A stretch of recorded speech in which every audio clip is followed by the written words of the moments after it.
lay it onto the tray, spray it with the spray.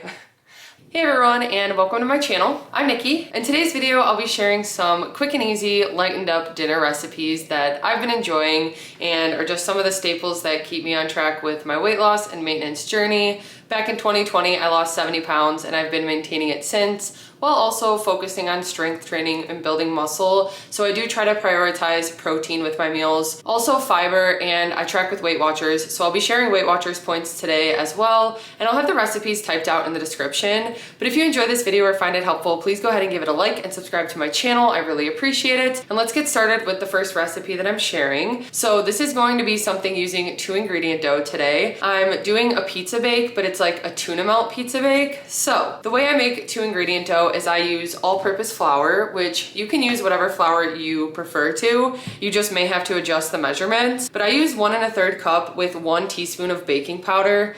Technically, 2-ingredient dough is Greek yogurt and self-rising flour, but I just use the all-purpose with some baking powder. And then 1 cup of Chobani plain Greek yogurt. Again, you can use whatever brand you prefer. I just find that this one always works the best with the 2-ingredient dough. So I'll mix that together with a little bit of garlic salt and maybe another seasoning. Then I'll add some garlic salt into that and just mix it together to form into a dough. I'll be making 2 pizza bakes today, so I'll divide it into 2 portions. I just use my food scale to weigh out in grams. And then I get so many questions about these, but these are the baking dishes that I love using. I get them from IKEA and I can link them in the description. They are 8 by 6 by 2. I always get asked the dimensions on them, and they're just so perfect for pizzas, enchilada bakes. Sometimes I'll even do my favorite oat bakes in them, but they're nice and easy for like a single serve that's a really good portion, and that's what I'll be using for my bakes today. So I'll make the dough, spray some nonstick spray, and press it into here, and then I like to par bake it, so I'll probably put it in the oven at 400 for about 10 minutes. Then I'll take it out and add the toppings.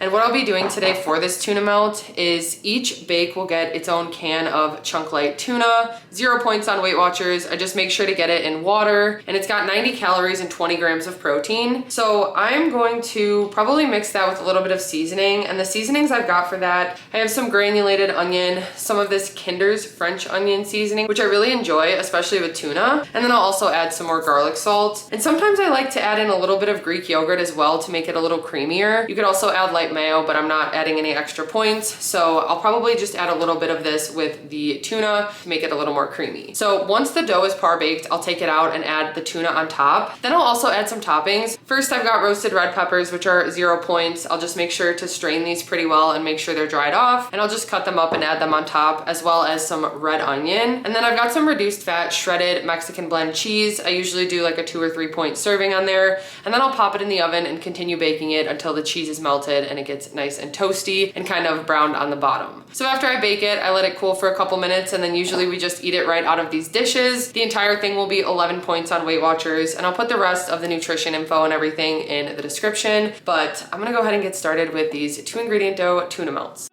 Whenever I make these 2-ingredient dough pizza bakes, I like to make a regular batch of the dough, which is 1 1/3 cup all-purpose flour, 1 teaspoon of baking powder, some seasoning, and then a cup of non-fat plain Greek yogurt. The actual recipe for this calls for self-rising flour and Greek yogurt, but I just find that it turns out better when I use the baking powder and all-purpose flour. And you can use different flours, whether it's gluten-free, whole wheat. You just may have to adjust the amount of Greek yogurt that you add in. But I just like to put on some food gloves and mix it together with my hands until it forms a dough. I got my glass baking dishes out that I use every time. I get them from IKEA, and I just make sure to spray them with some nonstick spray. I use a butter flavored nonstick spray. I feel like it makes the crust have a little bit of a buttery flavor. I use my food scale to weigh out 2 equal portions, and I just divide them up and form them into the shape of the crust in the baking dishes.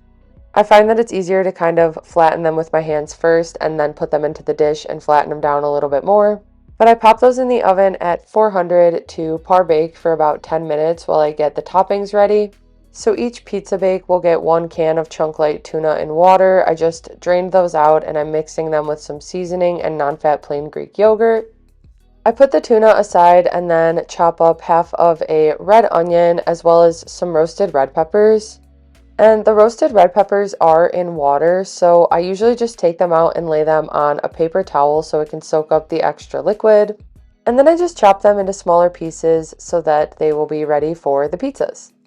Then once the timer goes off after 10 minutes, I take the crusts out of the oven and start adding the toppings. I just evenly divide the tuna and flatten it out onto the crusts, and I have to remind myself that the dishes are hot. Sometimes I forget.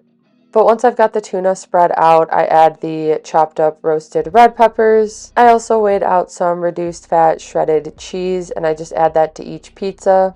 Once I add the cheese, I add the diced onion as well as a sprinkle of some garlic salt. Then I pop them in the oven, which is still preheated to 400 degrees Fahrenheit, and I let them bake for another 15 to 20 minutes until the crust is nice and golden and the cheese is all melted.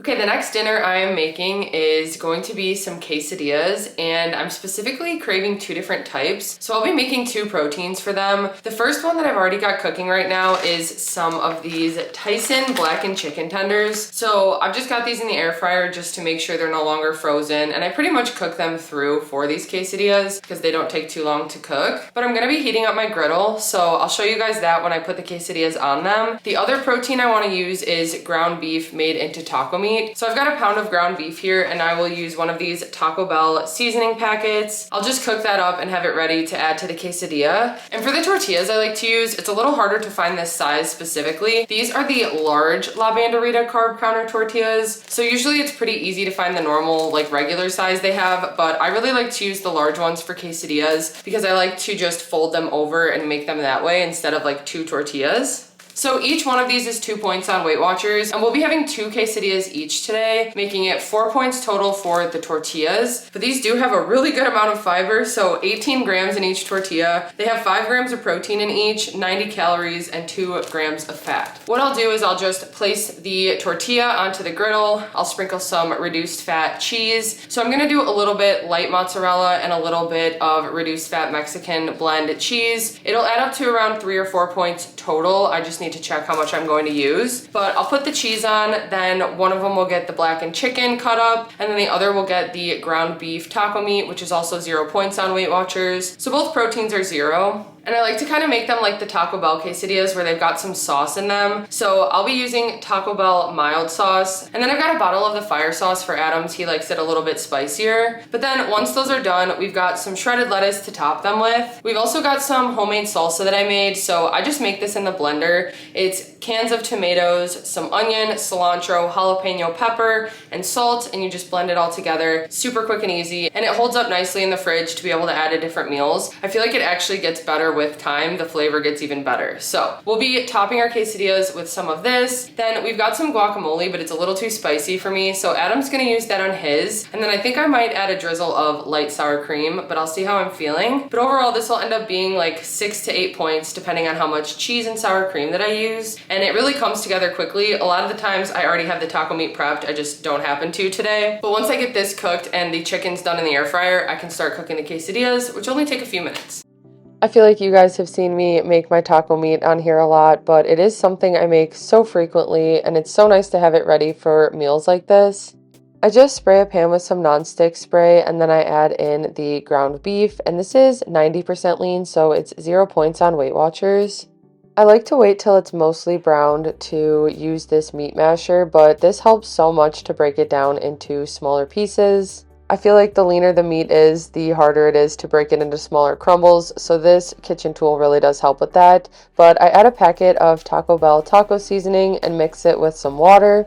I let that cook for a few more minutes and then set it aside to get my quesadillas started on the griddle.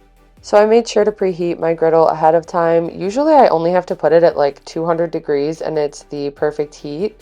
But I sprayed it with some nonstick spray and then laid out the large La Banderita tortillas. I divide up the servings of cheese that I weighed out, which end up being around 7 grams of the Mexican blend. Then I've got the blackened chicken that came out of the air fryer.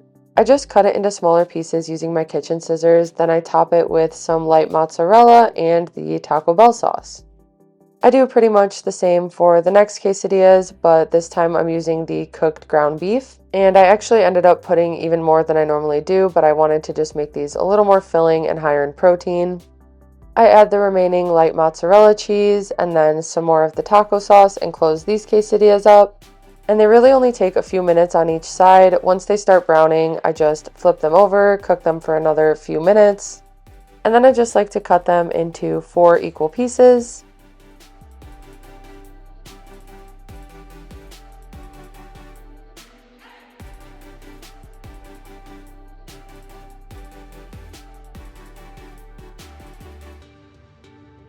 Today I'm topping them with some shredded lettuce. I also had some homemade salsa, which has onion, cilantro, jalapeno, tomatoes. Then I topped it with 1 point of light sour cream.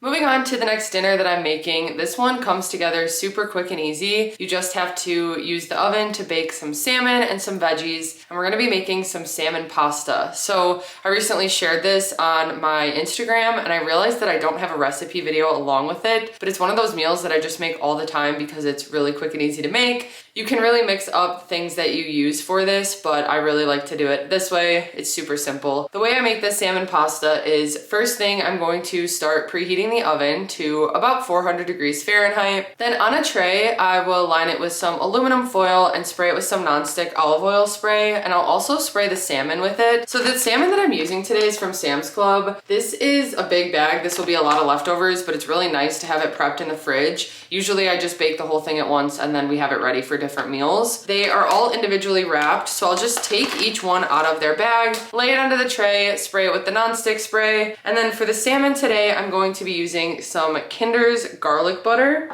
Then I've got some onion salt as well, and then I'll also do a little bit of this roasted garlic and herb. I'm going for just like mostly a garlic flavor for the salmon. And then for the pasta that I'm using, I've got this Barilla Protein Plus spaghetti. So this is 4 points for the serving of 2 ounces uncooked, although I like to do 3 ounces uncooked for 6 points. So we do a little bit bigger of a serving, but you could make this a lower point option too if you just do 2 ounces. But the portion I'm making today, it'll be 9 points for the entire meal using 3 ounces of this. It's a bigger portion of pasta, but it makes it much more filling, and I just really like this brand. So I'm gonna just have a pot of water boiling to cook the spaghetti noodles. And then for the vegetables that I'm using, I've just got a zucchini and a bell pepper, and I'm just gonna chop those up and put them on a tray to roast in the oven as well. So I'll spray them with some nonstick olive oil spray. And then I recently got this roasted veggie seasoning from Kinder's. I got it from Sam's Club. So I'm gonna toss the veggies in some of this seasoning, and then both of those trays will just go in the oven to bake until they are fully done and the pasta is cooked. Then once it's cooked, I toss some olive oil in there.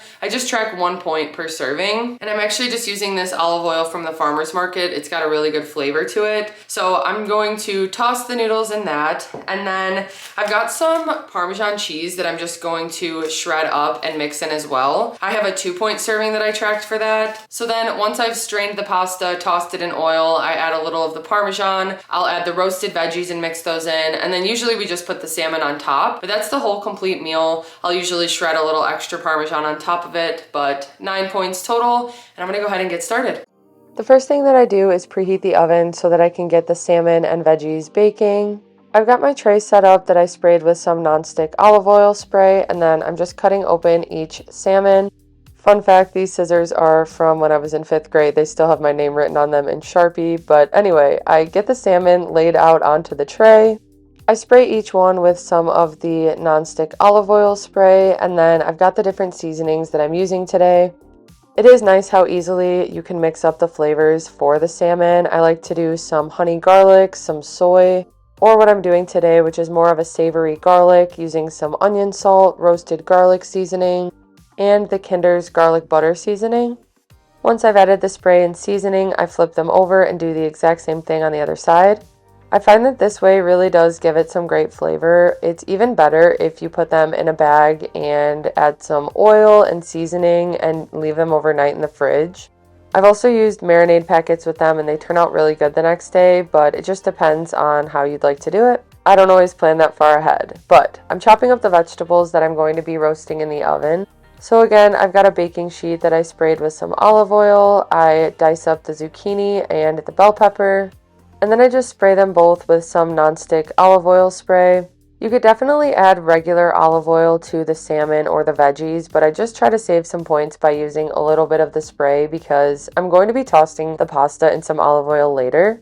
So once I spray the veggies with the nonstick spray, today I'm adding some of the roasted veggie seasoning that I just got from Sam's Club, that's Kinder's brand, and then some salt and pepper. I pop them in the oven for about 8 minutes, and then I just use a spatula to kind of flip them around. I also do the same thing with the salmon, and I end up putting them back in for about 8 minutes as well. Then while this is baking in the oven, I cooked up some spaghetti pasta. This is just the Barilla Protein Plus pasta. I just toss it in some olive oil, and I find it's easiest to use tongs with this, but once the veggies are done roasting, I mix those in as well. Then I've got some fresh Parmesan that I'm just shredding into the pasta, and I mix that to coat the noodles.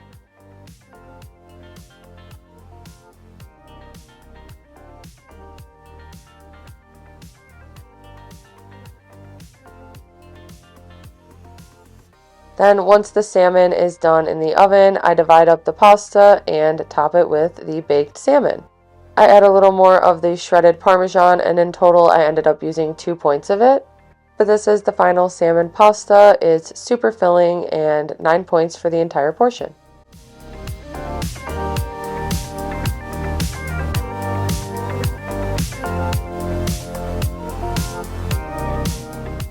Okay, here is my finished salmon pasta. I went a little bit overboard with the salmon, but I'm really hungry tonight and I wanted some extra protein. So this portion is 9 points total on WeightWatchers. It's 6 for the pasta that I used, 2 for the Parmesan cheese, and 1 for the olive oil. The zucchini and bell pepper are 0 points, and the salmon is also 0. And for these recipes, I will have them typed out in the description, as well as the macros and protein and stuff. I didn't track everything in WeightWatchers, and I like to do it in MyFitnessPal because I feel like it's just more accurate with some of the macros. But that's gonna wrap up this video of 3 quick and easy dinner recipes. With all of these, you can really change them up to use the ingredients that you prefer or that you have on hand. Even with this dish, you could use a different fish. You could do shrimp. You could also do another vegetable if you don't like zucchini or bell peppers, or again, if you don't have them on hand. I've also done it with spinach before, and I really enjoy it that way as well. But that's gonna wrap up this video. I hope you guys enjoyed it and found it helpful. If you did, please go ahead and give it a like and subscribe to my channel. I really appreciate it. Thank you so much for watching, and I'll see you next time.